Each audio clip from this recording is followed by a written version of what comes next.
disculpa ahora, porque hoy les voy a presentar en inglés, por costumbre y porque obviamente ustedes entienden muy bien el inglés, y pienso yo que soy más entendible hablando en inglés como quiera. Bueno, yo tengo que cambiar en inglés, hasta en mi propia mente. I'm principally a researcher. I'm a data guy. I'm about research, numbers, statistics, applying algorithms, applying math. So I thought it would be interesting and refreshing for me to actually talk about something totally different to start off with. So I want to talk about people, human beings. Specifically, I want to talk about perception in people. It's said that humans are creatures of habit, that we like to do the same things over and over again, that we get comfortable with habits. I like to think of us, in addition to that, as being creatures of perception. We're limited to our own perceptions, how we view the world, and how we think of the world, and the experiences that we have.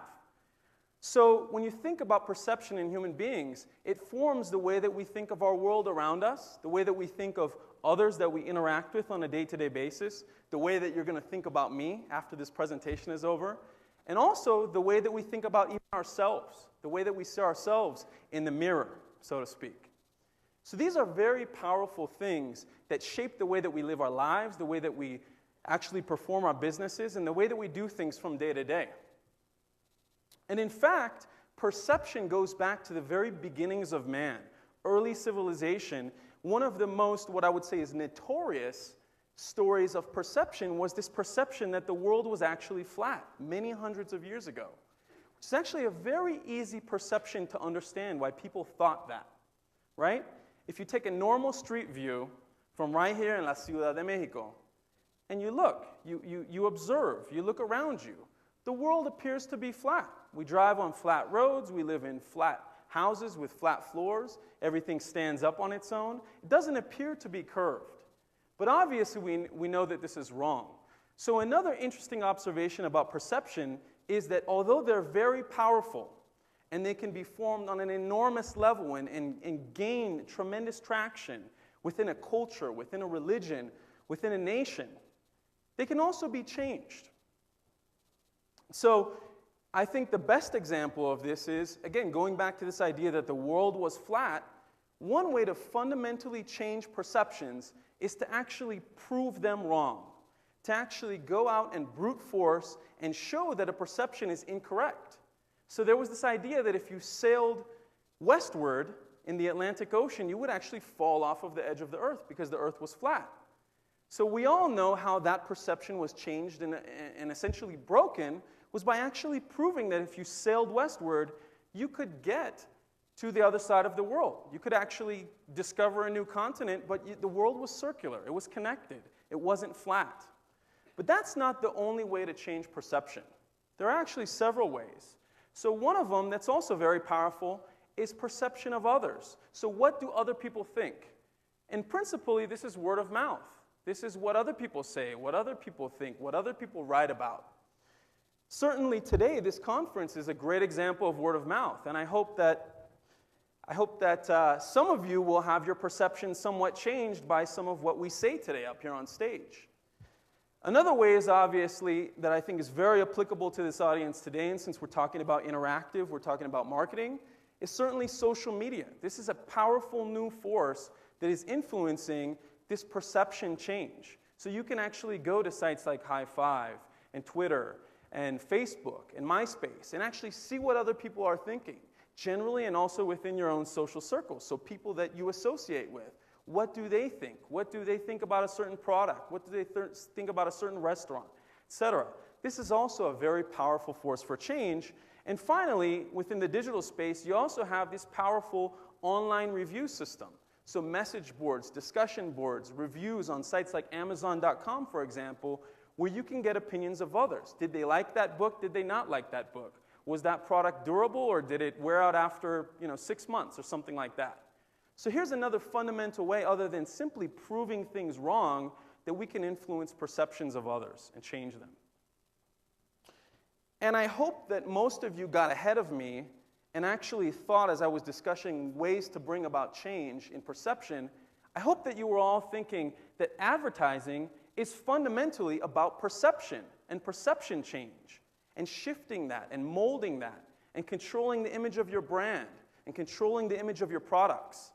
So for brand advertisers, for example, perception is extremely important. You want your brand to be associated with things that people will feel good about, that they will identify with.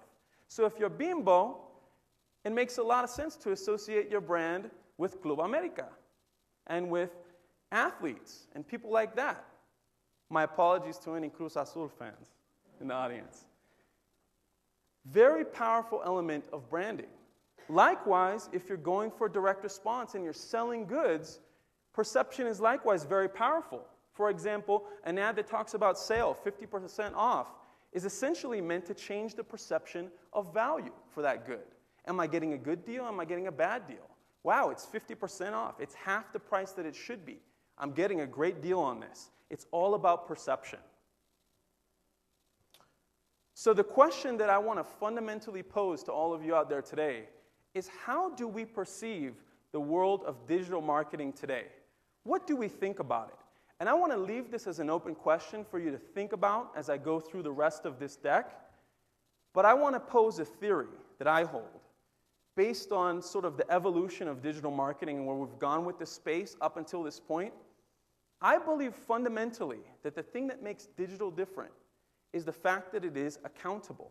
It's this promise of having this true one-to-one measurement where we can actually go to the level of a single user and say, here's someone who saw 5 ads from me, clicked on one of them, went to my website, interacted with the website, came back later and actually bought something from me. That's like the holy grail of marketing, right? Being able to actually track someone from the start to the finish of that process.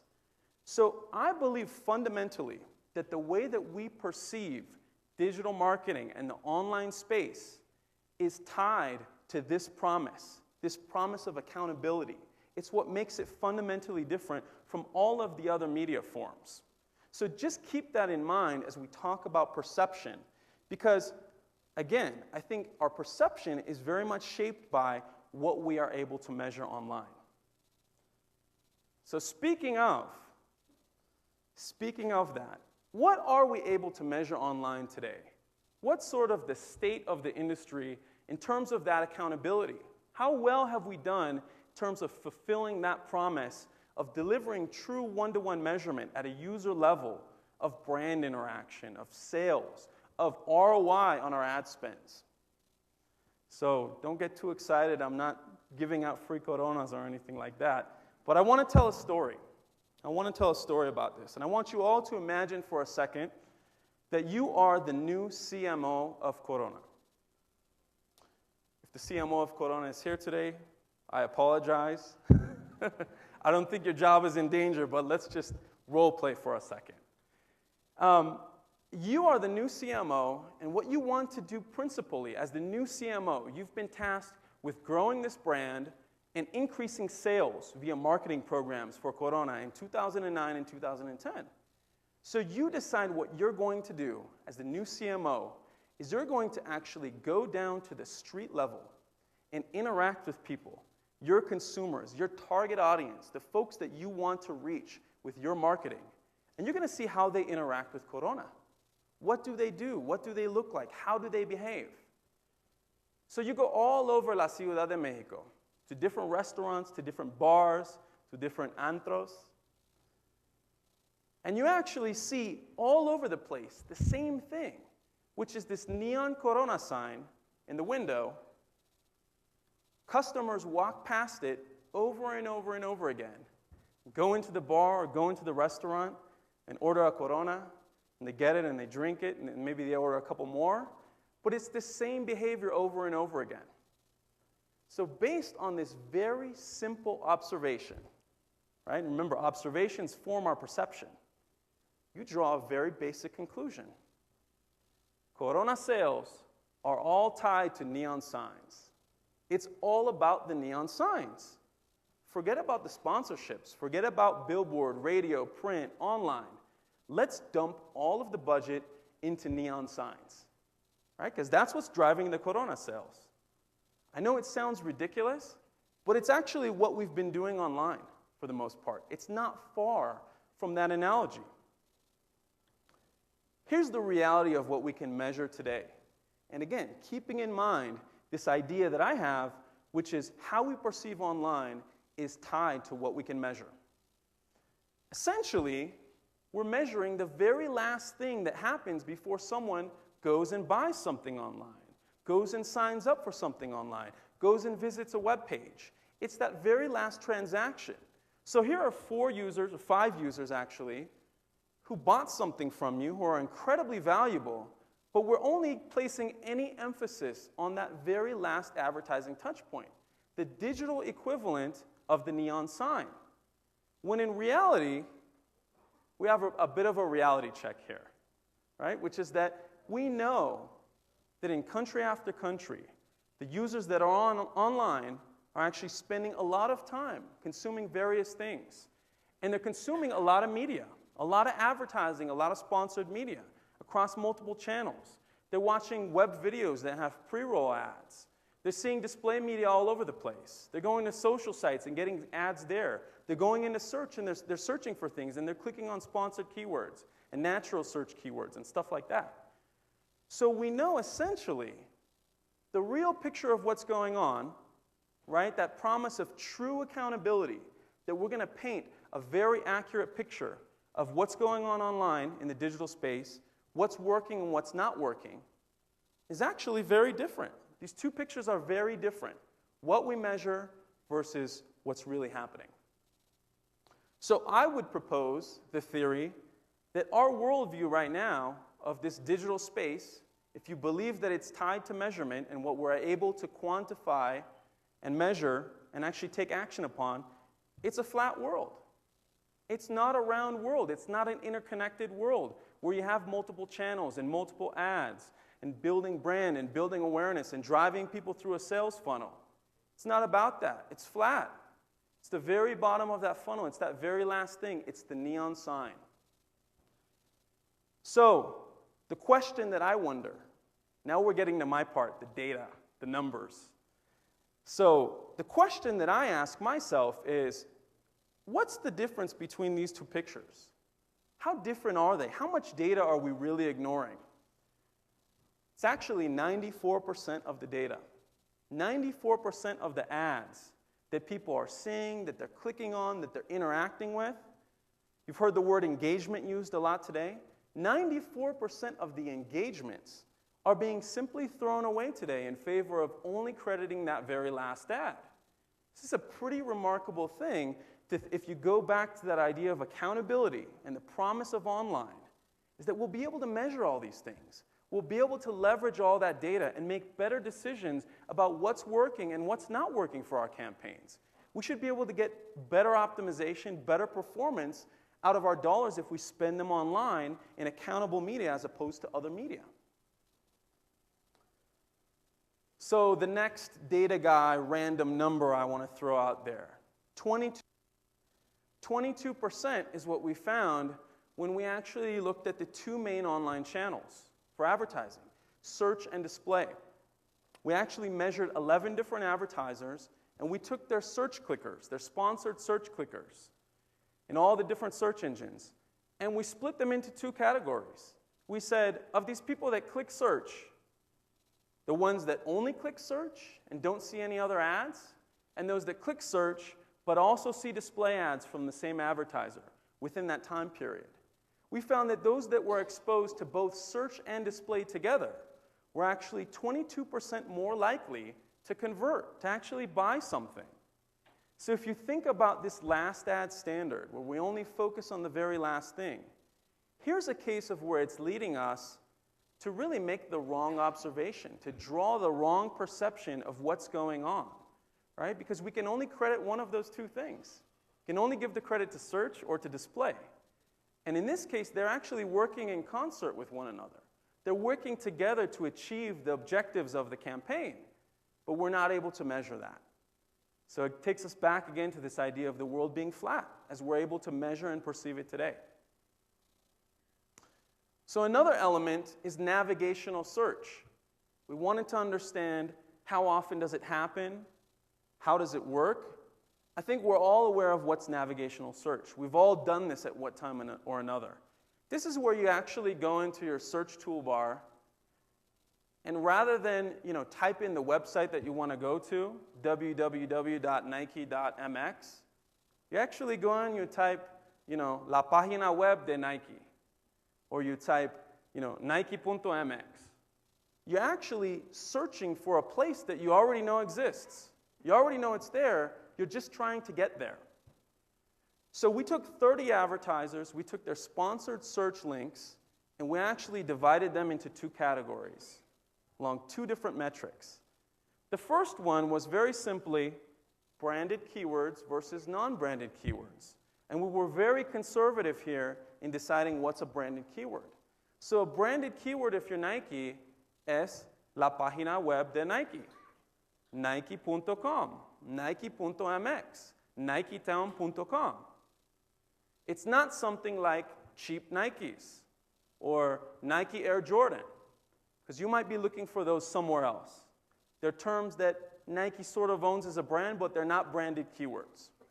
And we found that 60% of the branded keywords, 60% of the keywords that were being paid for in sponsored search were actually branded. Okay, so these are keywords that, again, are simply delivering a user to a website that they already know exists. The second category that we used to divide these keywords by was really simply first click or repeat click. Have they already clicked on one of my search ads and gone to my website? Or is this the first time? Have they repeat clicked? Sometimes they're even clicking on the same keyword over and over again. So first click versus repeat click. So if you actually add these two groups together, which each equal about half of the clicks, you get all together about 71% of the sponsored search clicks for these 30 advertisers were navigational. Right? They're not pure marketing. They're not, I'm going to go out there and I'm going to grab a new set of eyeballs and I'm going to get them to my website. They're people that already know about my website, already may have been to my website, already may have clicked on one of my sponsored search links and been to my website, and I'm simply delivering them there again. Now, I hear over and over again from advertisers, that's okay. I'm okay with that. Because those 60% of branded keywords, I own. I own la página web de Nike. I pay pennies for it, right? Centavos. That's okay. But we actually found that these 71% of navigational search terms were over half of the budgets for these advertisers. They were a significant part of their sponsored search spend. But sometimes I even hear that that's okay. I'm okay with paying half of my search for navigation because I've got to do that, right? I've got to be there. I've got to get those users to my website so that they don't click on some other site. They don't go to Puma instead of Nike. But we have an attribution problem here, even if you're okay with the budgeting. We have a problem because oftentimes users click on multiple keywords and they search for cheap Air Jordans and they go to your website and they look around a little bit and then they go back and check some other websites. And when they want to come back and buy the shoes that they saw on your website, they don't type in cheap Air Jordans sometimes. They type in Nike's website or Eastbay's website or Amazon's website.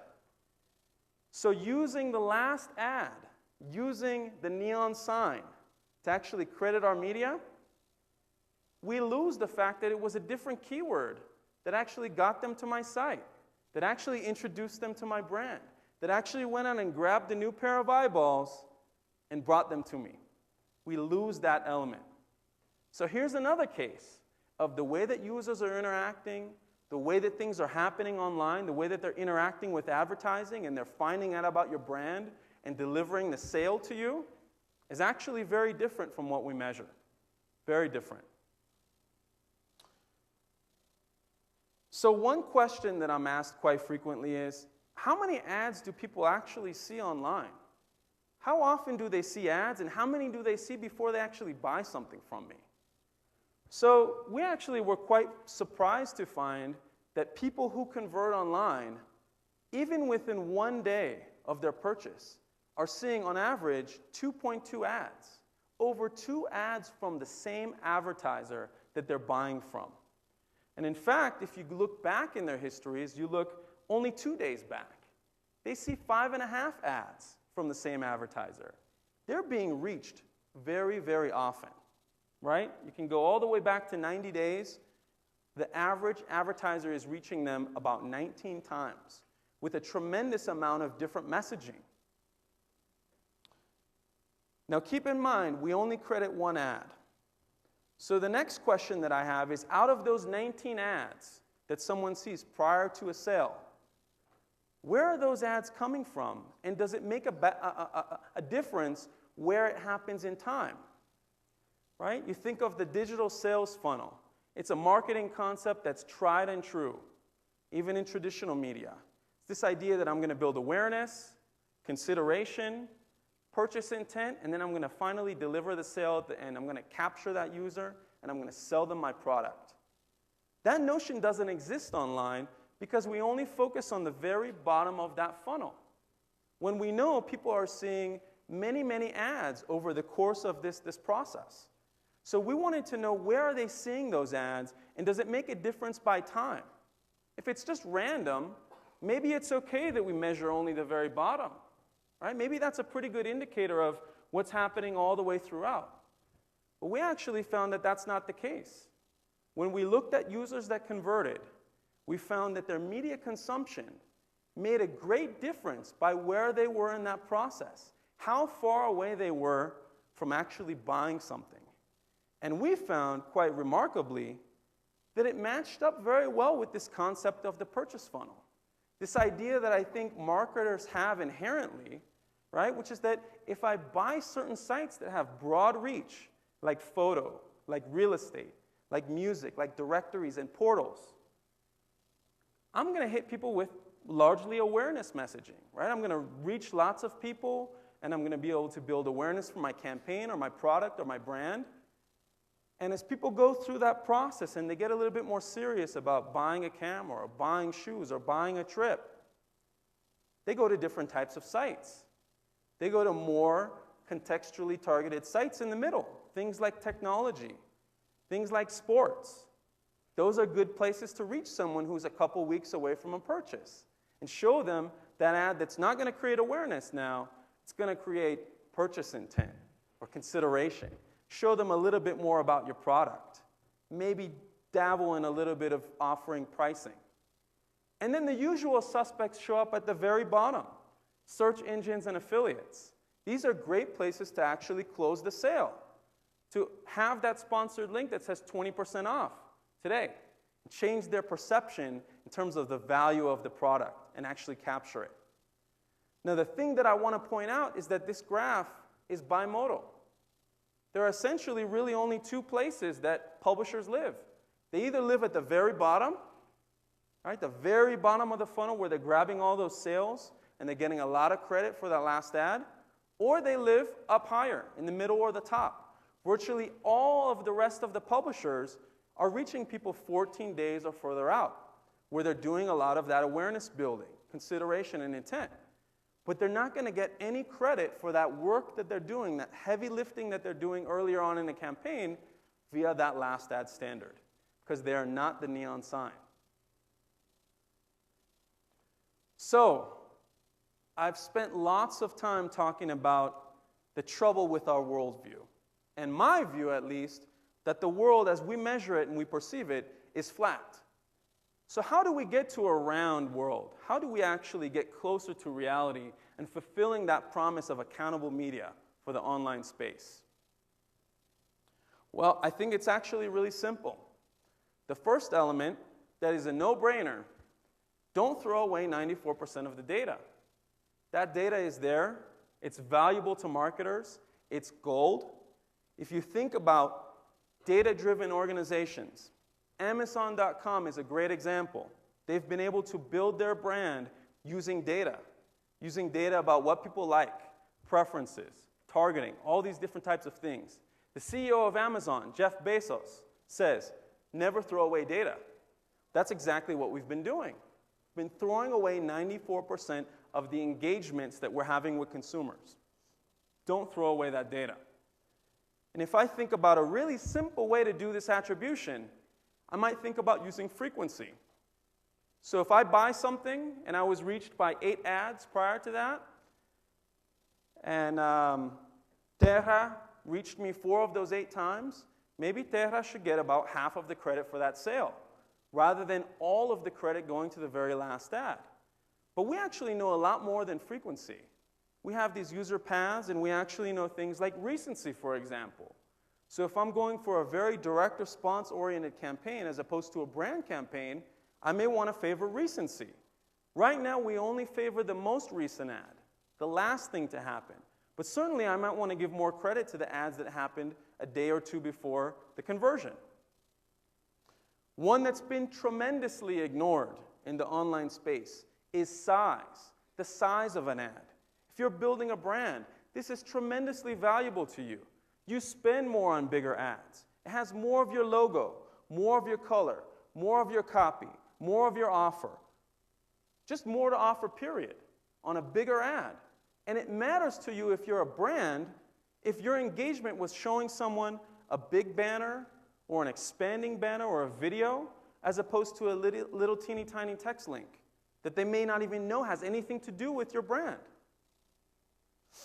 And finally, the type of ad also matters. We can't simply continue to ignore all of these valuable pieces of data in favor of just taking whatever's last.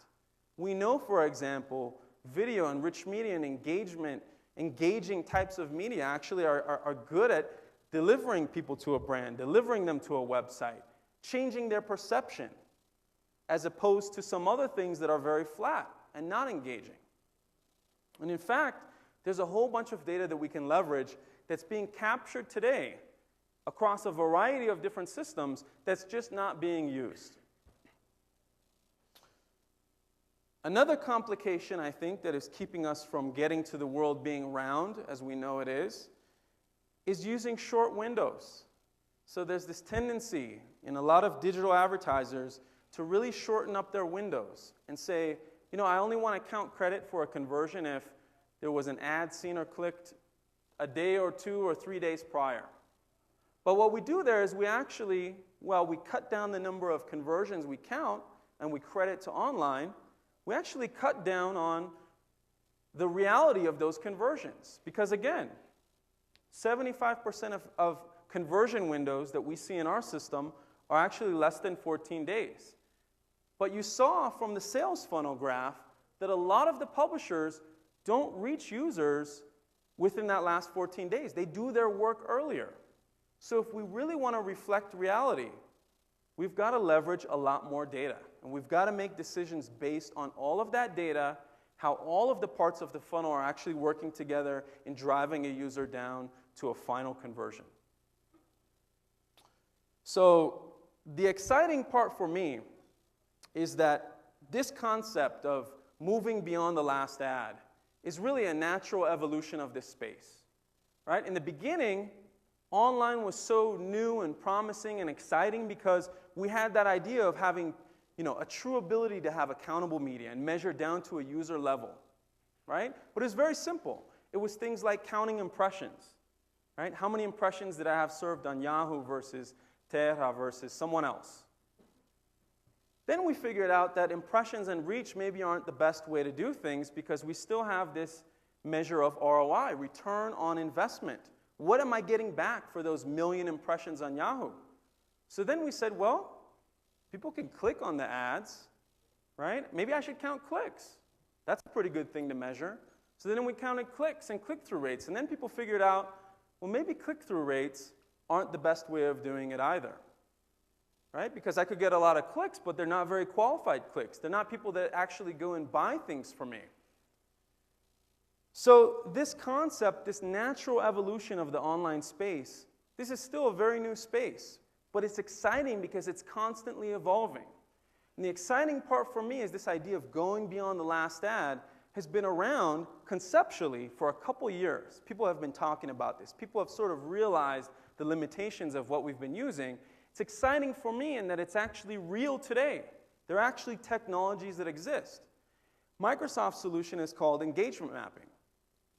And it's exciting to me to be able to present real results from engagement mapping rather than simply talking about this conceptually. So we did a beta test of this technology a year ago, and we used Alltel Wireless, who is the 5th largest wireless carrier in the United States, mobile phone company. So the first thing we wanted to understand for Alltel Wireless was when you combine search and display, how well do those two channels work together? How much synergy is there? How much more likely is a user to actually buy a phone from Alltel Wireless when they see search and display in combination instead of just search? We actually found an incredible lift for Alltel. We found a 56% lift. So there was a lot more going on than just that last ad. Those two channels were working together. People were seeing multiple ads across both search and display, and it was greatly increasing the chance that they actually bought from Alltel. So we actually set them up to use engagement mapping. Rather than just calculating credit based on the last ad, we used all of the ads. We divided the credit up using some of those factors I talked about: size, frequency, reach, recency, etc. And we actually found their 7 largest publishers in their buy. Down the middle here is actually the credit that they would get under the last ad. And here's how the credit shifted under engagement mapping. Quite a shift, right? You see 3 publishers at the top losing an average of about 60% credit that they were getting, that they were largely living at the very bottom of the funnel. But I don't think that's the story. I don't think the story is about who loses credit here. I think the story is much more about who's gaining credit at the bottom here. There are those sites that are 14 days out, 20 days out, largely display sites that are doing that work in creating that awareness, that purchase intent, in that having that broad reach, in creating that 56% lift when you combine them with search. They're the ones that aren't getting the credit. They're the ones that are doing the assisting. They're not scoring the goal, but they're passing the ball that scores the goal. So when you think about engagements, when you think about actual engagements to consumers from a brand, we actually found that for Alltel, about 98% of the engagements were coming via what you would classify as display types of buys. This includes clicks, views, interactions, etc. About 2% were coming from search. But those 2% from search are actually fairly important because they're clicks. They're clicks on sponsored search links. But when you compare the engagements to the credit that was being given out for this media, you find them wildly different. You found over 1/3 of the credit for this campaign was going to those 2% of engagements that were coming for search. It's very disproportional. So what engagement mapping did essentially for Alltel was it really brought things back to what I think makes much more sense in terms of the engagements and the work that's being done across that entire funnel, which is search is getting a lot more credit than just 2%, but they're not getting a huge slice of the pie. You're crediting all of those ads in a user's history. So it's quite remarkable for me, not only that this concept, that in practice, it actually makes a big difference. It's actually very much a paradigm shift in terms of getting the most out of your spend and optimizing your budgets and looking at what actually works and what doesn't work and shifting your spends accordingly. So, to summarize, how can we make our world round? If there are several key points that I want you guys to take away with you today, these would be them. These are things that I think for the most part, many of you can actually implement today. You can go back to your office and you can actually begin to change perception by taking some of these actions. And the first one is simply measure the experience across all of the channels together. To the extent that it's possible, use third-party ad serving. Use technologies that are going to make apples-to-apples comparisons between what you're doing in search and what you're doing in video and what you're doing in display and social media and all of that, and track it all together. get all of that data in a central place where you can actually do these types of studies, where you have as much as possible of a user there together. And you can actually determine what's leading them from not knowing about you at all to actually delivering that sale. And consider the purchase funnel together. We found that the purchase funnel does translate to online. There is actually a very distinct way that these different sites actually segment out and reach users. So leverage that data. Actually do that analysis for your campaigns, and the sites that are reaching people higher up in the funnel, show them appropriate ads, show them awareness building ads, all the way down to those sales ads. The next point that I would want you to take back with you is quantify and optimize the value beyond just that simple last ad. Leverage all of that data. 94% of it is being wasted today. So things like the synergy between search and display, and by extension other channels, consider those things. Measure them. If you capture all of your data together, you can do these types of analyses and you can get optimal results for your campaign. And use a technology like engagement mapping. There are several of them out there. Use a technology that actually calculates your bottom line ROI using all of that data. And using other intelligent pieces of data like size and recency and things that matter to you as a marketer. And then finally, just talked about this briefly, which is lengthen those windows out so that you're capturing that history, so that you're capturing more of that user's story as they go from the very top to the bottom of that funnel. Lengthen those windows out, apply a technology that uses all of the data points, and we're getting much closer to that holy grail that we talked about in the beginning of having truly accountable media that's measurable and corresponds to what's really going on in reality, what's really driving users to sales. So, it's un placer. Now I'm going to actually open up the floor to any questions that you guys might have. Ningunas. Well, I guess I get to be the one to have the pleasure of releasing you guys a little bit early here. So, thank you very much.